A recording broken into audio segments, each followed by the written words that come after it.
नमस्कार, मैं चंदन उपाध्याय आप सभी का बहुत बहुत स्वागत एवं अभिनंदन करता हूं आपके अपने YouTube चैनल साइकोलॉजी वाले गुरुजी में। आज हम अपने क्लास में बात करेंगे कि परामर्शन के क्या प्रकार होते हैं, यानी कि टाइप्स ऑफ काउंसलिंग क्या होते हैं। जो परामर्शन के मुख्य प्रकार हैं उनके विषय में आज हम चर्चा करेंगे। तो चलिए अपने क्लास को शुरू करते हैं और परामर्शन का पहला प्रकार जो है उसको देख लेते हैं। तो परामर्शन का पहला प्रकार है निर्देशात्मक परामर्श।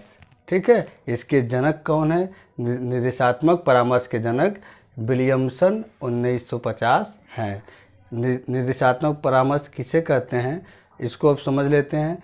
इस प्रकार के परामर्श में परामर्शक, ठीक, यानी कि परामर्श दाता या परामर्श देने वाला ही संपूर्ण प्रक्रिया का निर्णायक होता है। परामर्श प्रार्थी परामर्शदाता के आदेशों के अनुकूल अपने आप को ढालता है, इसलिए इसे कभी कभी आदेशात्मक परामर्श भी कहते हैं। ठीक है, मतलब कहने का तात्पर्य है कि निर्देशात्मक परामर्श की वह परामर्श है जिसमें परामर्श जो दाता होता है वो क्या है, वो ही निर्णायक होता है। परामर्श प्रार्थी यानी कि परामर्श लेने वाला व्यक्ति जब परामर्शदाता के समस्याओं को परामर्शदाता के पास अपनी समस्याओं को बताता है तो परामर्शदाता जो भी उसका समाधान बताता है उसको परामर्श प्रार्थी को उसी के अनुरूप अपने आप को ढालना होता है, यानी कि परामर्शदाता के आदेशों का पालन करना होता है या उसके अनुरूप अपने आप को ढालना होता है। इसलिए इसे कभी कभी आदेशात्मक परामर्श भी कहते हैं। ठीक, इस क्रिया के मूल में परामर्शक रहता है, यानी कि इस क्रिया के केंद्र में कौन रहता है? परामर्शदाता, जिसको हम परामर्शक कहते हैं। इसमें बहस होगा, यानी कि तार्किक बहस होगा, विश्लेषण होगा। ठीक, विश्लेषण होगा, उसके जो है समस्याओं का मूल क्या है उसके बारे में विश्लेषण होगा, तर्क वितर्क होगा। ठीक, आदि चीज़ सम्मिलित इस परामर्श में रहता है। इस प्रकार के परामर्श का संबंध व्यवसाय से, व्यवसाय जगत में कोई अगर समस्या है तो उसको जो है उसका समाधान करता है परामर्शदाता। शिक्षा के क्षेत्र में अगर कोई समस्या है तो उसका समाधान करता है परामर्शदाता। तथा व्यक्तित्व संबंधी निर्देशन से होता है। तथा व्यक्तित्व में किसी प्रकार की कोई गड़बड़ी है तो उससे संबंधित क्या है, परामर्शदाता परामर्श प्रार्थी को निर्देश देता है। ठीक, यह परामर्श साक्षात्कार तथा प्रश्नावली पद्धति से किया जाता है। यह परामर्श किस प्रकार से परामर्श दाता लेता है? वो परामर्श प्रार्थी से साक्षात्कार लेकर या कोई प्रश्नावली वाली कुंजी दे देता है। परामर्श प्रार्थी उसको हल करता है, बाद में उसका जो रिजल्ट प्राप्त होता है उसी से जो है उसको परामर्श देता है। ठीक, इसके सोपान क्या है? इसके कुछ सोपान निम्नलिखित हैं। सबसे पहला सोपान है विश्लेषण। सबसे पहले जो है जब परामर्श प्रार्थी परामर्शदाता के पास जाता है तो परामर्शदाता उससे बातचीत करके जो है उसकी समस्याओं का विश्लेषण करता है। ठीक, अब विश्लेषण करने के बाद जो पहले स्टेप में विश्लेषण किया गया था, आंकड़े प्राप्त किया गया था, उनका जो है सारांश तैयार किया जाता है। ठीक, संश्लेषण में उसके बाद निदान, फिर वो समस्या के कारणों को ढूंढने की कोशिश करता है और उसमें जो है समस्या के कारणों को ढूंढ भी लेता है। ठीक, और पूर्वानुमान, फिर वो पूर्वानुमान मतलब एक परिकल्पना तैयार करता है कि संभावित समाधान इसका यही होगा। फिर इस अगले स्टेप में क्या होता है, जब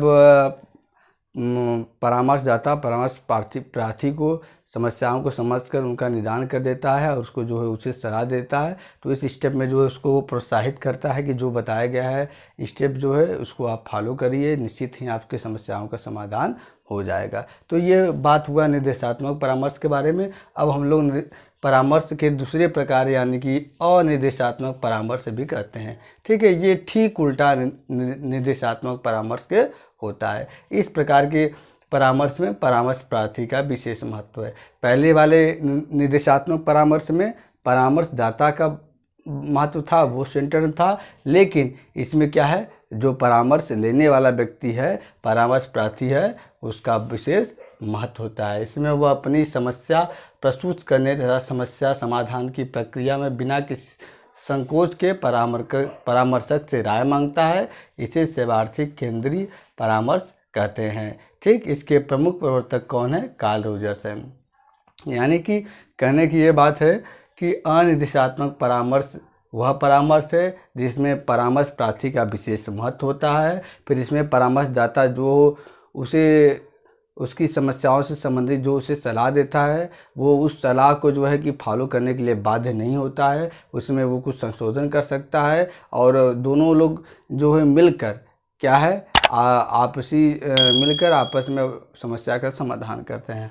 इसके जो प्रवर्तक हैं इसको क्या कहा जाता है, प्रवर्तक कौन है इसके, कार्ल रोजर्स हैं, ठीक। और इसके अंतर्गत व्यक्तित्व विकास से संबंधित सलाह दिया जाता है, समूह नेतृत्व से संबंधित सलाह दिया जाता है, शिक्षा एवं अधिगम में आने वाली समस्याओं का समाधान किया जाता है और सृजनात्मकता के क्षेत्र में आने वाली समस्याओं का समाधान किया जाता है। इसके भी कुछ सोपान है। सबसे पहले वार्तालाप, यानी कि परामर्श प्रार्थी से बातचीत किया जाता है उसकी समस्याओं को समझने के लिए, ठीक। फिर जांच पर चर्चा, यानी कि कह रहे किस प्रकार से आपका जांच होगा, इंटरव्यू के माध्यम से होगा या तो प्रश्नावली पद्धति की किस प्रकार से आप जांच आप टेस्ट देंगे। तो इसमें परामर्श प्रार्थी जो है बाध्य नहीं होता है, वो जो है कि उसके बिना संकोच के वो किसी एक को चुन सकता है। फिर उसके बाद जो है योजना का निर्माण किया जाता है, ठीक, कि हम ये स्टेप है, ये स्टेप फॉलो करने के बाद आपकी समस्याओं का समाधान हो जाएगा, ठीक। फिर उसी जो योजना का निर्माण किया रहता है उस पर योजना का क्रियान्वयन, उसको एक्शन रूप में, जो प्लान बना रहता है उसको एक्शन रूप में अप्लाई किया जाता है, ठीक। योजना क्रियान्वयन, ठीक, एवं प्रार्थी, यही स्टेप है। योजना का क्रियान्वयन प्रार्थी के द्वारा करवाया जाता है, ठीक है, या तो प्रार्थी स्वयं उस योजना का क्रियान्वयन उसमें कुछ फेरबदल करके करता है। तो ये अनिर्देशात्मक परामर्श के बारे में हुई। तो तीसरा देख लेते हैं हम, समन्वित परामर्श, सिलेक्टिव काउंसलिंग कहते हैं। इसमें परामर्शक न अधिक सक्रिय, मतलब परामर्शदाता न अधिक सक्रिय रहता है और न ही उदास रहता है, बल्कि जो है अत्यंत मधुर उसके भूमिका होती है, ठीक है। इसके प्रमुख प्रवर्तक कौन है, FC टॉम है।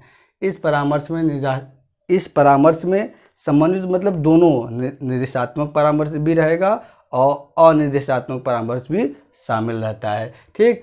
यह प्रविधि क्या है, पूरी तरह से व्यक्ति, परिस्थिति तथा समस्या पर आधारित होती है, ठीक। व्यक्ति यानी कि जिसको परामर्श चाहिए, परिस्थिति यानी कि कैसी परिस्थिति में इस समस्या उत्पन्न हुई और समस्या क्या है उस पर आधारित होती है। इसके अंतर्गत प्रत्याशी में यानी कि प्रार्थी में विश्वास दिखाता है परामर्शदाता, उसे सूचनाएं प्रदान करता है कि ये सूचनाएं हैं जिससे जो है आपका समस्या का समाधान हो जाएगा, ठीक। परीक्षण करता है, परीक्षण किस लिए करता है कि और बेहतर तरीके से उसको समस्याओं को समझकर उसका समाधान करने के लिए, ठीक। फिर लास्ट में जो है समस्या का समाधान दोनों लोग मिलकर करते हैं, परामर्शदाता भी और परामर्श प्रार्थी भी, इसलिए इसको समन्वित कहा जाता है, ठीक।